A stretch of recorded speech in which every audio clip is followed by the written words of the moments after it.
एक महिला भक्त वृंदावन से बिहारी जी लेकर अपने घर आई और तभी बाहर से गोलू घर के अंदर आया और माँ से पूछता है कि माँ, यह कौन है? तो मैया ने बोला, ये भगवान है और ये ही हमारे मालिक हैं। अब तो घर में जब भी कोई नई चीज बनती तो सबसे पहले बिहारी जी को भोग लगता। पहले यह सब चीजें गोलू को सबसे पहले मिलती थीं। इससे गोलू बहुत चिढ़ने लगा और मन ही मन ठाकुर जी को कोसने लगा। एक दिन गोलू की माँ काम पर जाते समय बोली, गोलू, यमुना जी से मटके में जल भरकर लाना।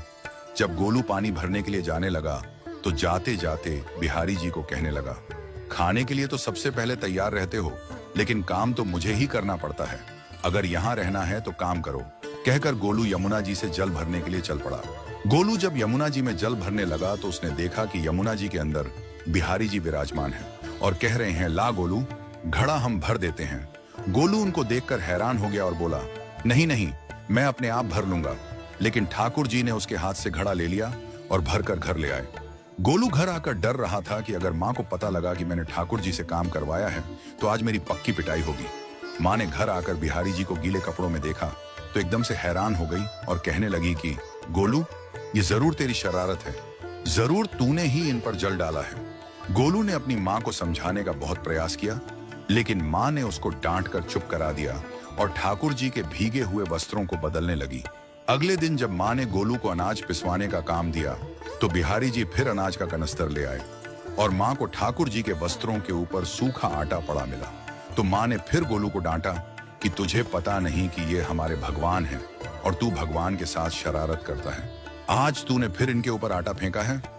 तो गोलू शपथ लेकर कहने लगा, नहीं माँ, मैंने कोई शरारत नहीं करी है। ये तो मेरे हाथ से गेहूं का कनस्तर लेकर खुद पिसवा कर आए हैं। गोलू की माँ आज बहुत गुस्सा हुई।